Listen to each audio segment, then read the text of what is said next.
सब लोग मेरा प्रणाम स्वीकार करें और स्थान ग्रहण करें। बोली भारत माता की, सरस्वती मैया की, तीर्थराज प्रयाग की जय। आज का दिन शायद हर दिन महत्वपूर्ण होता है, लेकिन शिक्षक दिवस का महत्व एक अलग प्रकार से होता है, बहुत बड़ा होता है, जिसकी तुलना बाकी दिनों से नहीं की जा सकती है। आज भारत रत्न सर्वपल्ली राधाकृष्णन जी का जन्मदिन भी है। शिक्षक दिवस के रूप में आज के दिन को मनाया जाता है और जिनका अभी हमने सबने सारगर्भित उद्बोधन सुना है। हम लोग बहुत लंबे समय से सुनते रहे हैं। हमारे पार्टी की दृष्टिकोण से बहुत वरिष्ठ हैं। यहाँ विश्वविद्यालय के बहुत जाने माने वैज्ञानिक शिक्षक हैं।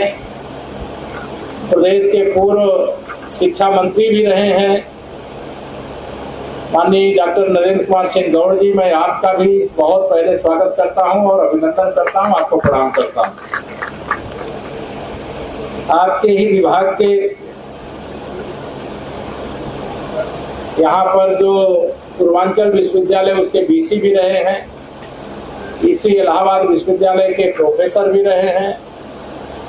आदरणीय डॉक्टर राजाराम यादव जी भी मंच पर, मैं उनका भी हृदय से स्वागत करता हूं। हमारे जिला पंचायत के अध्यक्ष, उन्होंने अपना परिचय दे दिया। मैं इतना सब तो जानता था कि आप प्रबंधक हैं, चिकित्सक हैं, लेकिन शिक्षक भी रहे ये नहीं जानता था। हमारे जिला पंचायत के अध्यक्ष डॉक्टर बीके सिंह जी, उन्होंने बहुत कुछ बताया है। आज के इस कार्यक्रम को जिन्होंने स्वरूप देने का काम किया, हमारे प्रयाग महानगर के अध्यक्ष, जो लगातार कुछ रचनात्मक कार्यक्रम करते हैं। आप सबका आशीर्वाद लेने का मुझे भी जो आज अवसर मिल रहा है, मुझे बताए कि 5 तारीख को शिक्षक दिवस पर हम कार्यक्रम करना चाहते हैं। मैंने देखा अपना कार्यक्रम, मुझे लगा कि मैं 5 तारीख को प्रयागराज आ सकता हूं, तो मैंने कहा मैं जरूर आऊंगा आशीर्वाद लेने के लिए, प्रणाम करने के लिए, आप सबको शिक्षक दिवस की शुभकामना देने के लिए। ऐसे हमारे संजय गुप्ता जी, हमारे आप सब परिचित हैं यही शिक्षा के क्षेत्र में, जिन्होंने अपनी सेवाएं दी है। संयुक्त शिक्षा निदेशक के रूप में आदरणीय दिव्यकांत शुक्ला जी भी मंच पर हैं। हमारे क्षेत्रीय उपाध्यक्ष की जिम्मेदारी निभाने वाले श्री अवधेश गुप्ता जी भी मंच पर हैं। हमारे पूर्व जिला पंचायत के अध्यक्ष श्री अशोक सिंह जी भी हैं। हमारे मंच पर श्री प्रेम कुमार सिंह लल्ले सिंह जी भी हैं। पूर्व प्रमुख श्री राकेश बहादुर सिंह जी भी हैं। हमारे संचालनकर्ताओं की टोली में शैलेश जी संचालन तो कर ही रहे हैं, नीरज दीक्षित जी भी हैं, ब्रजेश गुप्ता जी भी हैं, शैलेंद्र जी भी हैं, राजेंद्र मिश्रा जी हमारे निवर्तमान अध्यक्ष हैं, और हमारे सभी यहाँ मंच पर और मंच के सामने बैठे हुए सभी हमारे गुरुजनों, आप सबको आज मैं प्रणाम करते हुए, आप सबको बधाई देते हुए, हम लोग बचपन से ही संस्कृत में कहना होता है तो गुरु ब्रह्मा गुरु विष्णु गुरु देवो महेश्वरा गुरु साक्षात परब्रह्मा तस्मै श्री गुरुवे नमः। गुरु के रूप में आपकी पूजा होती, परब्रह्म से भी बड़ा ऊंचा स्थान देने का काम किया जाता है। और आज की जो पढ़े लिखे नहीं है वो भी जानते हैं कि गुरु गोविंद दो खड़े काके लाखों पाए, बलिहारी गुरु आपने गोविंद दियो बताया। यानी गुरु से बड़ा स्थान भगवान का भी नहीं होता है, ये बताया गया है। और प्रयागराज तो एक ऐसी धरा है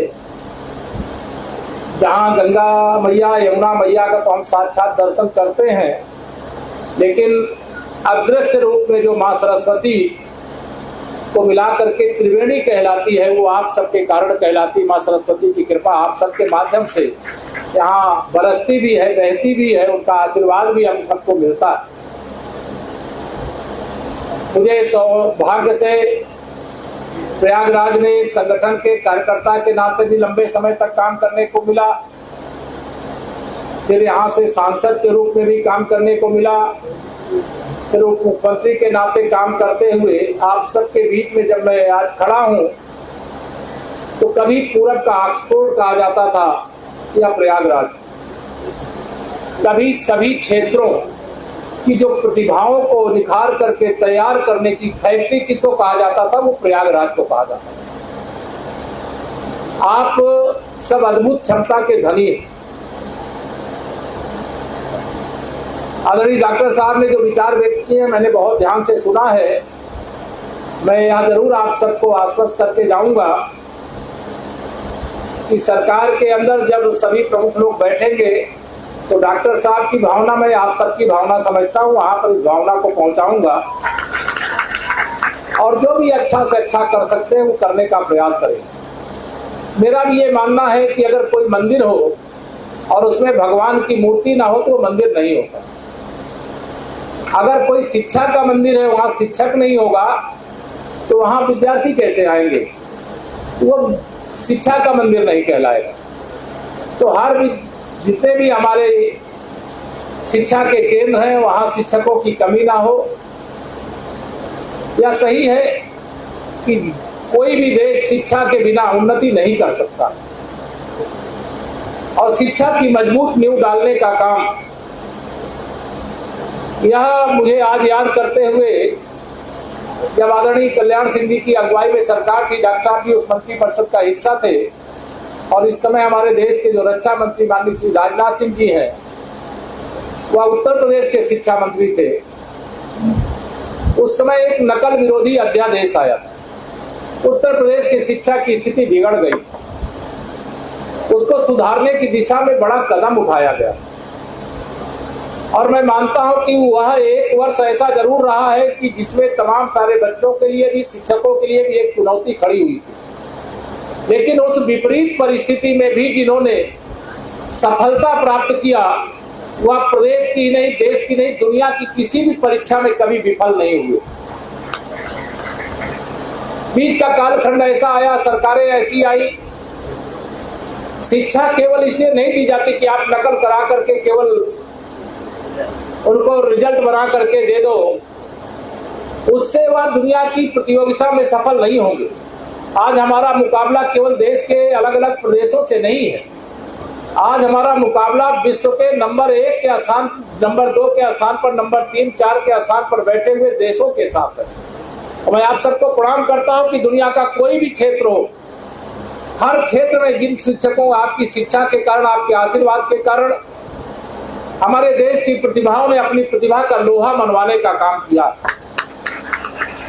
आज अंतरिक्ष में हो तो भी भारत का तिरंगा फहरा रहा है, धरती पर तो चारों तरफ जय जयकार हो ही रही, लेकिन आज जो धरती से अतिरिक्त भी क्षेत्र है वहां पर भी हमारे वैज्ञानिकों ने अपनी प्रतिभा का लोहा मनवाने का काम किया। अभी मैं गया था, अभी एक कार्यक्रम था, आप सबको मालूम होगा, एक ग्रुप कैप्टन शुभ्रांशु शुक्ला जी थे। अभी हम लोक भवन जो उत्तर प्रदेश सरकार का है, सरकार की ओर से जब वो अंतरिक्ष की यात्रा से वापस आए, अपने उत्तर प्रदेश के ही लखनऊ के ही बेटे थे, उनका एक नागरिक अभिनंदन का कार्यक्रम किया गया। उन्होंने अपने अनुभव साझा किए, उस पर मैं नहीं जाना चाहता, लेकिन आज वह एक प्रधानमंत्री जी जब वो अंतरिक्ष में थे तो उनसे बात किए कि शुभ्रांशु जी, आपको अंतरिक्ष में गए हो, वहां से एक काम करके आना है। क्या काम करके आना है कि जो स्पेस स्टेशन, अंतरिक्ष स्पेस स्टेशन, वो भारत का भी बनाने का काम करना है। एक टारगेट उनको दे दिया। उन्होंने कहा कि मैं जिससे भी बात करता हूं उनको कुछ ना कुछ होमवर्क दे देता हूं। माननीय प्रधानमंत्री जी का ऐसा स्वभाव भी है कि जिनके अंदर जो प्रतिभा है, प्रतिभा बहुत है लोगों के अंदर, अगर उनकी प्रतिभा के अनुसार उनको कहा जाए कि आपको यह करके देना है, तो वह पूरे आत्मविश्वास से भरे हुए थे और उन्होंने कहा कि बहुत जल्द हमारा भी अंतरिक्ष में जो स्पेस स्टेशन है वो भारत का स्वयं का स्पेस स्टेशन स्थापित होगा। कभी आप जानते हैं चंद्रमा के दक्षिणी छोर में कोई दुनिया का देश नहीं पहुंच पाया था, कौन पहुंचा? भारत ने वहां पर अपना तिरंगा फहरा दिया और वह जो दक्षिणी क्षेत्र है जहां पर हमारा चंद्रयान उतरा था उसको शिव और शक्ति का नाम देने का काम माननीय प्रधानमंत्री श्री नरेंद्र मोदी जी के द्वारा जब किया गया था तो तुष्टीकरण की राजनीति करने वाले उस पर भी सवाल उठाने का काम किया। अब इस देश के अंदर जैसा कहा कि शिक्षक की भूमिका बहुत बड़ी होती है, मैं मानता हूं आपकी भूमिका के बगैर कोई भूमिका होती ही नहीं है। आप ही की भूमिका है। आप जब भूमिका अपनी निर्वाह कर देते हो तो देश कहां से कहां पहुंच जाता है। अगर आज हम आत्मनिर्भर भारत की बात कर रहे हैं तो उसमें भी आप सबकी भूमिका मैं आपसे आज शिक्षक दिवस पर प्रार्थना करूंगा कि हर विद्यार्थी को आप इस बात के लिए प्रेरित करिए कि वह स्वदेशी ही अपनाए। जो अभिभावक है अगर वो कोई कारोबार करते हैं तो उनसे कहीं वो स्वदेशी ही बेचे।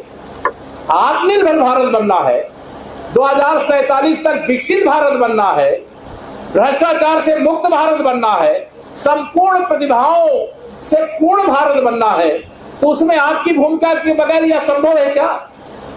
आपकी ही भूमिका है। जिस प्रकार से आप संस्कार देंगे, जिस प्रकार से आप शिक्षा देंगे, जिस प्रकार से बच्चों को तैयार करने का काम करेंगे, वह बड़े होकर के अलग अलग क्षेत्रों में अपनी भूमिका का निर्वहन करेंगे। बड़ी जिम्मेदारी है। समाज में आजकल सुविधा और असुविधा दोनों हो गया। हर व्यक्ति के हाथ में मोबाइल, और ये मोबाइल फोन के कारण से कई प्रकार की चुनौतियां भी है, सुविधाएं भी है। कई बच्चे तो आजकल मैं देखता हूं छोटे से छोटे बच्चे हैं, घर के बड़ों से ज्यादा मोबाइल में क्या आता है, क्या जाता है, क्या होता है, क्या नहीं होता, वो सब जानते हैं। उसका सदुपयोग कैसे हो, उसका दुरुपयोग कैसे ना हो पावे, यह भी एक शिक्षक के रूप में आप सबसे मैं प्रार्थना करता हूं इस जिम्मेदारी को भी निभाने का काम आप सबको करने की आज आवश्यकता है। परिवार में जब कोई बच्चा होता है, परिवार वाले भी चाहते हैं, हर परिवार का के माता पिता या परिवार का सदस्य ही चाहता है उनके घर का जो बच्चा है वो इतना आगे बढ़े, जितना आगे वो बढ़े उससे आगे बढ़ जाए। लेकिन परिवार में जितना समझाया जाता है उसका असर कम होता। लेकिन वही बात जब आप सब शिक्षकों के गुरुजनों के द्वारा उसको क्लास में सभी बच्चों के सामने समझाया जाता है तो उसका मैं देखता हूं कि असर बहुत होता। मैं शिक्षक नहीं रहा, लेकिन एक पिता के रूप में मैंने बच्चों को देखा है। विद्यालय में आपने जो भी बता दिया वह उसके लिए ऐसा मतलब अंतिम निर्णय हो जाता है कि ऐसा आज हमारे गुरुजी ने कहा, हमारे सर ने कहा, हमारी मैम ने कहा। ऐसा मैं बहुत बार सुना हूं, उस पर मैं जाता नहीं क्योंकि आप उस बात को करते भी हैं। और आप भी जो भी परिवार से आए, हर घर में बच्चे होते हैं और बच्चों के प्रति विद्यालय की जिम्मेदारी जितनी होती है, शिक्षा के मंदिर की जितनी जिम्मेदारी होती है, गुरुजनों की जितनी जिम्मेदारी होती है, उससे बड़ी जिम्मेदारी किसी की नहीं होती। मैं अभी मुझे यहाँ पर विषय आया, देश की सर्वोच्च अदालत का एक फैसला है। मैं उस पर कोई इसलिए नहीं बोल सकता कि वह आज बोलने का मेरा विषय नहीं है, लेकिन शिक्षकों को लेकर के इतना मैं जरूर कह सकता हूं कि भारतीय जनता पार्टी की जो डबल इंजन की सरकार है, शिक्षा और शिक्षक ये हमारे प्राथमिकता में थे, प्राथमिकता में है, प्राथमिकता में रहे।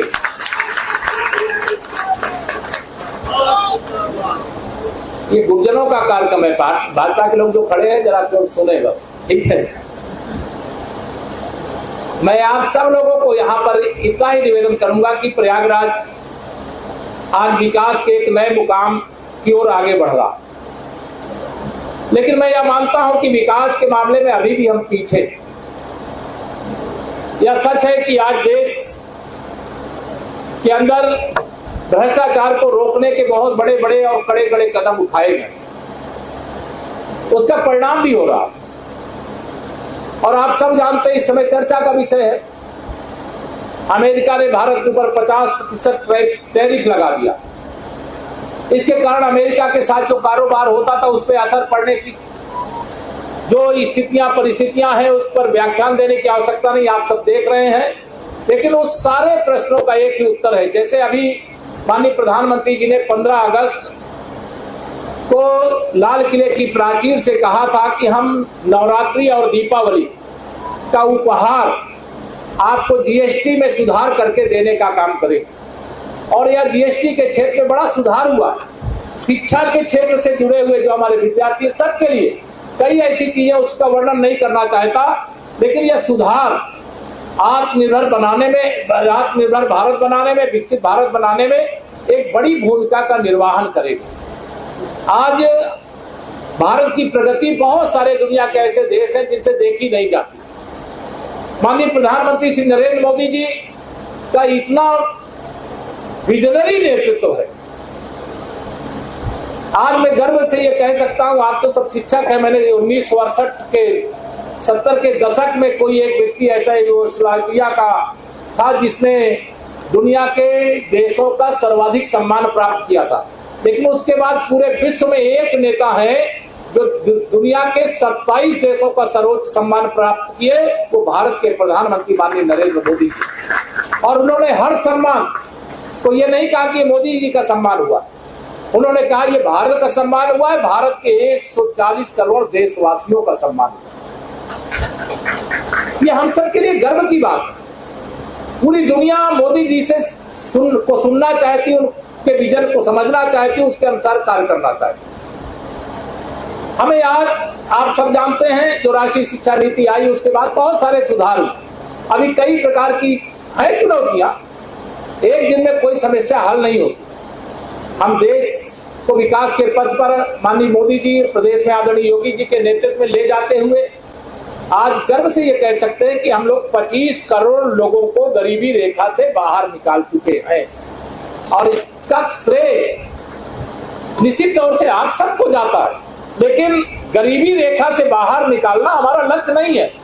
हमें गरीब को अमीर बनाना, गरीब के बच्चों को शिक्षित बनाना, संस्कारित बनाना, उनको भी राष्ट्र की, राज्य की मुख्य धारा का हिस्सा बनाना, उनके जीवन में भी उतने बड़े बदलाव लाना जो आज सर जिनको आज हम अमीर कहते हैं, उनके जीवन में जो बदलाव है, जो गरीब है वो आज के जो अमीर है इनके बराबर आ जाए, जो आज के अमीर है वो और आगे बढ़ जाए।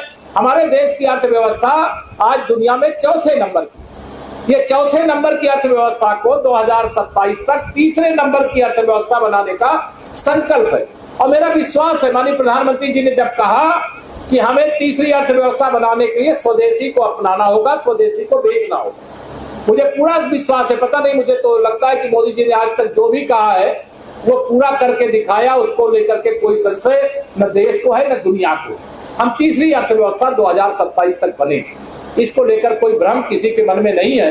लेकिन उसके लिए आप सबकी भूमिका, आप सबके माध्यम से, इस कार्यक्रम के माध्यम से मैं पूरे अपने प्रयागराज प्रदेश के सभी अपने गुरुजनों को अपील करना चाहता हूं, इसकी प्रेरणा आप एक ग्रुप के रूप में अपने जो शिक्षा संस्थान है, जहां पर आप शिक्षा के मंदिर में है, हर बच्चे को इसके लिए प्रेरित करने का काम करिए। तो शायद 2027 से पहले ही हम तीसरी अर्थव्यवस्था बन जाए तो कोई बड़ा आश्चर्य नहीं है। आज हम हर क्षेत्र में प्रगति करने का काम कर रहे हैं। और प्रयागराज की जैसे मैंने चर्चा किया, जिसकी चर्चा अभी शैलेश जी भी कर रहे थे, प्रयागराज के विकास का काम हुआ है, आप लोगों को काफी संतुष्टि होगी, लेकिन अभी भी मुझे संतुष्टि नहीं है। अभी हमें लगता है कि अभी यहाँ बहुत कुछ करना बाकी है। क्या करना बाकी, उसके लिए भी आपका मार्गदर्शन चाहता हूँ। आप जो भी आपके सुझाव हो, आपका मार्गदर्शन हो, हमारा कि विकसित भारत, विकसित उत्तर प्रदेश और विकसित परिवार, यहाँ तक की यात्रा हम सब लोगों को करने के लिए विकसित प्रयागराज को जब हम लेते हैं तो उसमें क्या सुझाव आपका, तो आप अपना कृपया करके सुझाव देने का काम करिएगा। चाहे आप हमारे अध्यक्ष जी को, चाहे हमारे यहाँ माननीय जनप्रतिनिधिगणों को, जिनको भी देना चाहेंगे, और वह सुझाव दीजिएगा। हम प्रयास करेंगे। डबल इंजन की सरकार आपने बनाई है, डबल इंजन सरकार का खजाना प्रयागराज के लिए भी, प्रदेश के लिए भी खुला हुआ, इसको लेकर के कहीं कोई कमी नहीं है। और मैं कह सकता हूं कि 2014 से देश में माननीय मोदी जी के नेतृत्व में जब से सरकार बनी है, देश का विकास, और जब से प्रदेश में 2017 में हमारी सरकार बनी है, तब से प्रदेश का विकास, उसको नापने का एकमात्र पैमाना है कि आप प्रयागराज के विकास को नाप लीजिए। आप प्रयागराज के विकास को नापेंगे तो आप लेकर विकास भी हुआ है, सुशासन भी है, गुंडागर्दी भी खत्म हुई है, पढ़ाने के लिए शिक्षकों की भर्तियों की प्रक्रिया भी जो पूरी हुई है, आगे भी भर्तियां और आने वाली है। 8.5 लाख हम लोगों ने भर्तियां किया है 2017 से 2025 के बीच में। और दावे के साथ कह सकते हैं कि हमारी सरकार के समय में 8.5 लाख जो युवा और युवतियां जो भर्ती हुई है, बेटे बेटियां, किसी को 1 रुपया रिश्वत नहीं देना पड़ा होगा। हम नकल माफियाओं की कमर तोड़ देने का काम किए, भ्रष्टाचार मुक्त परीक्षाओं को संपन्न कराने का काम किए। हमारा प्रयाग ऐसा जहां हजारों की संख्या में हमारे प्रतियोगी छात्र हैं, मैं उनकी प्रतिभाओं को जानता हूं। जब सांसद था तो जब पहुंचा भारत सरकार के अलग अलग मंत्रालयों में, तो प्रयागराज के पास आउट IAS अफसर वहां पर मुझे मिला करते थे कि हम प्रयागराज से पास आउट करके यहाँ पर आए हैं, आप बताइए हमें प्रयागराज के लिए क्या करें। हम चाहते हैं कि आने वाले हर सांसद जब यहाँ से चुन करके जाए, और भारत सरकार या उत्तर प्रदेश सरकार या देश के किसी राज्य की सरकार, क्योंकि उनका कैडर अलग अलग हो जाता है, जहां भी जाएं आपके प्रयागराज के पढ़े हुए बच्चे वह प्रतियोगी परीक्षाओं में सफल होकर के यहाँ का मान और सम्मान बढ़ाने का काम करें। यह आज आप सबसे अपील करते हुए, लंबी बातें न करके, अभी 1-2 कार्यक्रम और है, मुझे वापस भी जाना है।